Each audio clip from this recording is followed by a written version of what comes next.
In this video, I'm going to talk about finding the correct car for you, how I do it, what's my formula, and just the correct approach and the way to go about it. Hey, what's up guys? Welcome back to the channel. Thanks for clicking, thanks for joining me, thanks for hanging out. We're gonna get right to the video. I'm gonna say hopping online or just driving around and seeing what everybody else is driving or have bought and hopping on the train of the bandwagon is the absolute worst thing that you can do. That's the biggest waste of money, and it's nothing more than a gamble. The first thing that I do, and it's kind of already in, cooking on the back burner with you, is you just figure out what style of car do you want. Do you want a rear wheel drive? Do you want all wheel drive? I'm assuming at this point you've already have a taste in cars established and you already have a certain style. Within that genre of cars, you need to just figure out what style of car you want, whether it be a GT or a mid-engine. Just basically figure out what's going to be practical for you in your life, basically going to fulfill all your needs as to if you're going to daily this car or if it's just going to be a weekend warrior, if it's just going to be an absolute track car, if it's going to be whatever you need it to be. First and foremost, the one thing that I like to get out of the way is I like to get money out of the way. So basically it's budget. Whether you're buying this thing new or used, however you're buying this thing, it's got to fit in your budget. The budget has to work within the means of your lifestyle. So first and foremost, budget, and then I get insurance out of the way. Basically do like a Google search of what the average cost of that style of car is, whether it be, if you're looking for a GT car and you're looking for like an American, you can, just pick random cars out and just do a Google search to see what the insurance cost is, what the running cost is, and whatever fits in your life, narrow the list down. Other than money, the most important thing that I look for in this vehicle that I am chasing or going to be potentially buying is going to be the chassis, because the chassis is the one thing that, and I'll get to it here in just a little bit, the motor, the trans, the rear end, the interior pieces, everything is bolted to the chassis, and all that stuff can be swapped out. Now granted, some of it might take more money than the car might actually be worth, but it still can all be changed out. The one thing that you don't want to mess with and you do not want to cut, you don't want to modify, I'm aware that you can, but you just don't do it, is the chassis. So you figure out the chassis that you want. It's the backbone of the car, and I'm aware that you can modify the chassis. You can cut anything, you can weld anything, but you don't want to do it because, especially with today's cars and the chassis materials that they make these things out of, you do not want to be plug welding, you do not want to be stitch welding any of these newer metals. One, you could be messing with safety regulations, just the way the car is going to crash, the way the car is going to handle at high speed. As soon as the chassis is altered or modified, it needs to have an R&D team back to put it through the wind tunnel to see how the air is flowing through it again, to keep the car cool, to see how the car is going to crash, to see the structural integrity of it, whether it's been compromised or not.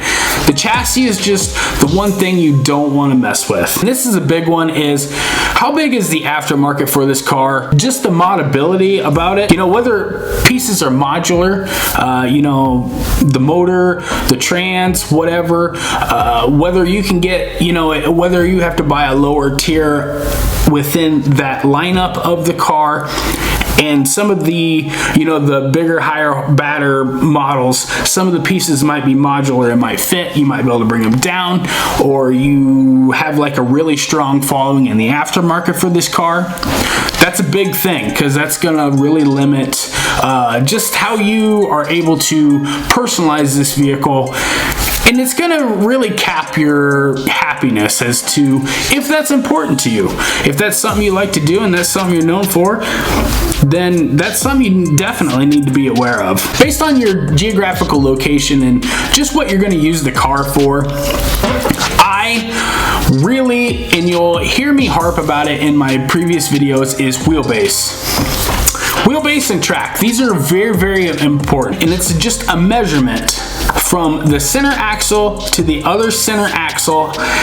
The longer the wheelbase the car has, the more stable it is at higher speeds. The shorter the wheelbase is, the more twitchier the car is. It's able to maneuver in and out of corners a lot easier and a lot faster. Now, bringing track into the equation, I'm not going to touch a lot on this.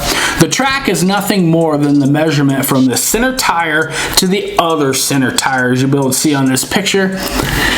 And it is absolutely adjustable simply by adding spacers. There's a lot of debate online as far as what ratio is best. A lot of people say 1.7 to 1.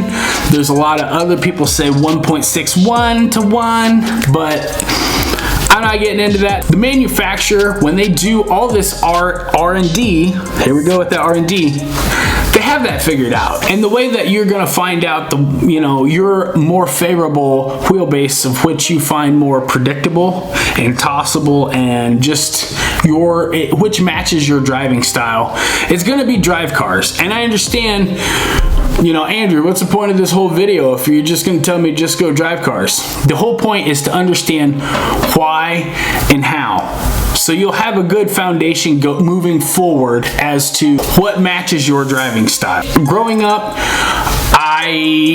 these cars change so much. I thought, basically, I favored a wheelbase of about 105 inches. That was what I was really comfortable growing up with, but everything that I grew up with had McPherson struts in it, and, basically sports cars of my age had short arm, long arm set up in the front, with, and it's going to vary, but whether it has a solid axle, a live axle, an independent rear suspension. So the best thing that you can do is get out there, make a list, make a chart, what wheelbase is what.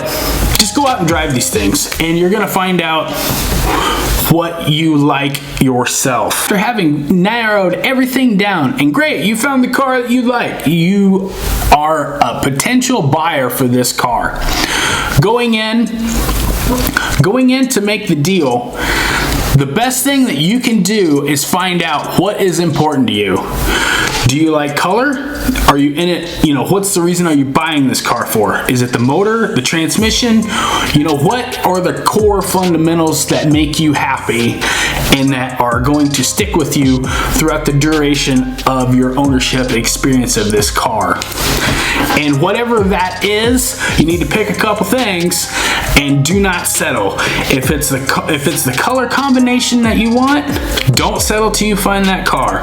If it's the motor trans combo that you want, don't settle till you find that car. Whether it would be an interior package, whatever the case may be of what's going to make you absolutely to the core, happy, and where you can settle and, that's not, whatever's not important. But those core fundamentals, do not settle till you find that car. Just finding what's important to you is going to be the lasting factors that stick with you throughout the ownership of this car. And if all else fails, I would just save my money. Drive what I have and just save my money until I find what I do want. This market is always ever changing, and there is new stuff rolling out month after month after month. I would rather have money in the bank and be ready for that moment to strike when you find what you do want and what is absolutely going to make you happy. Going online and just seeing what everybody else is buying is the worst way to going about this. It's nothing more than throwing caution into the wind, and it's very expensive to do so. So this is the fundamentals that I use. I hope you guys learned something. If you did, please give this thing a big thumbs up. It really helps me out. And don't forget to subscribe. It really helps my channel out as well. I appreciate it. I hope you guys are having an awesome day, and I will definitely catch you guys on the next one. See ya.